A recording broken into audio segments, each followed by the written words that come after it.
All right, 2020 keeps rolling into month 2. This is Coffee Stories, where you can get the stories behind the coffee for your Driftaway Coffee subscription. The roasting team is here, and we are talking right now about the bold profile for the month of February. Ian and Suyog, what do we have?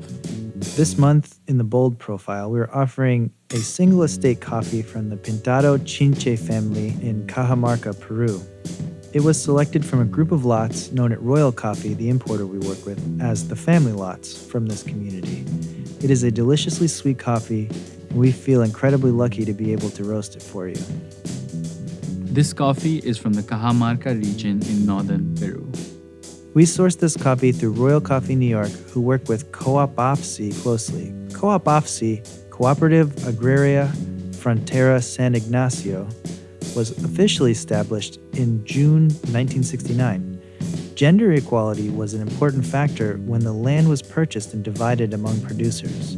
Royal Coffee has been involved in 2 initiatives in this community, which they presented to us when we went to their lab to select a coffee from PFC. The first initiative was Grounds for Health, which is a team of doctors that are working to protect women coffee farmers all over the world from cervical cancer. When we were tasting this coffee at Royal, we met their Director of Donor Relations, Lisa. We'd like to hear from her now for an overview of their mission. Each year, about 300,000 women die from cervical cancer. That's about 1 woman every 2 minutes. About 90% of these cases occur in under-resourced areas of the world. But the good news is that cervical cancer can be completely prevented if caught early, and no woman needs to die from this terrible disease. Grounds for Health is a small international nonprofit that was started by people in the specialty coffee industry to help women who live and work in the coffee lands get screened for cervical precancer, and if they need it, treated immediately in 1 visit. We train and equip nurses and doctors and midwives to use some of the most cutting-edge techniques that will save women's lives. There have been enormous innovations in cervical cancer prevention that allows for top-notch care that is really affordable and that can be brought to remote coffee-growing areas like in northern Peru. Supporting Grounds for Health is another way that people who love coffee can help women who live where coffee is grown and harvested. For the price of a great bag of coffee, we can make sure a woman is screened and doesn't die from this terrible disease. This is a cancer we can beat. The second was an initiative to build solar dryers, like open-air greenhouses, to protect the coffee from rain while it is drying. Hi, my name is Brittany Amell, and I am a coffee trader at Royal Coffee New York. The title coffee trader is twofold. I am responsible for selling green coffee to roasters in the United States, but I also purchase green coffee from producers in several coffee producing origins in Latin America, Africa, and Indonesia as well. Peru primarily is one of the origins that I am in charge of purchasing coffee from, and that's how I came to find PFC in northern Peru. I actually met their main exports and sales logistics coordinator at SCA Expo about 4 years ago. So that's where the relationship started. And we've been growing our relationship with them ever since. We started off purchasing just 1 container of the female produced coffee from PFC, which we branded as Las Damas de San Ignacio, which translates to the ladies of San Ignacio. And ever since then, we've been purchasing more and more coffee from them every year to support the co-op, not only on the macro fair trade organic lot level, but also as micro lots as well, because we want to promote individual female producers.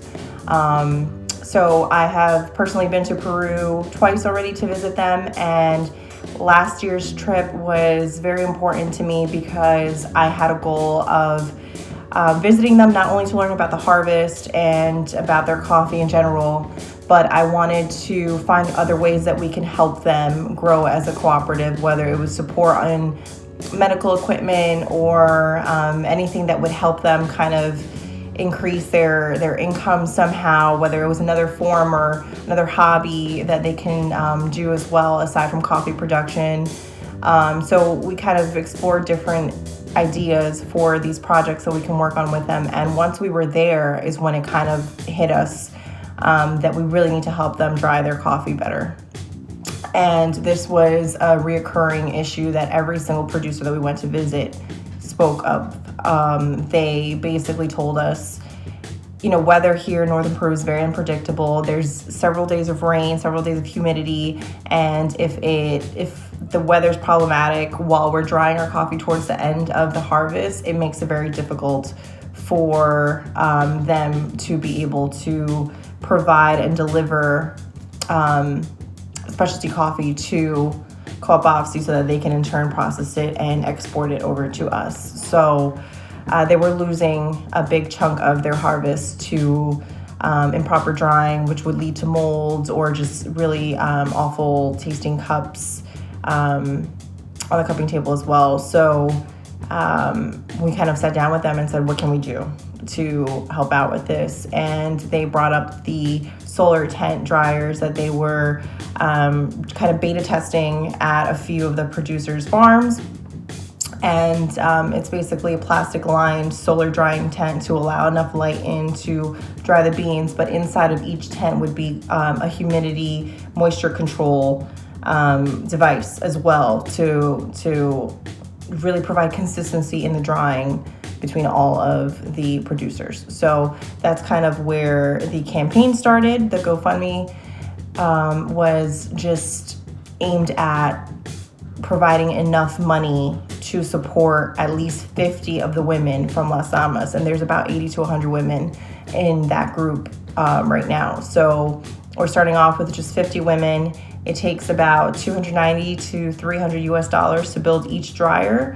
So that's pretty much where we came up with our end goal for this campaign. So it's really important to us to get the word out, not only to people that have purchased their coffee, but to people that want to purchase their coffee in the future if we want more of it and if we want to help them out and really alleviate a lot of the stress that goes into the processing of coffee, then this is a great way to start and a great way to support Las Damas.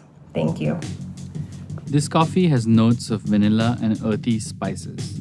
It has a creamy body and a tea-like finish. We recommend brewing it in an auto-drip coffee maker. For more information about this coffee, visit driftaway.coffee/PFC. And be sure to check out the links in the description below for our other 3 offerings this month. Thanks for checking out Coffee Stories, and enjoy.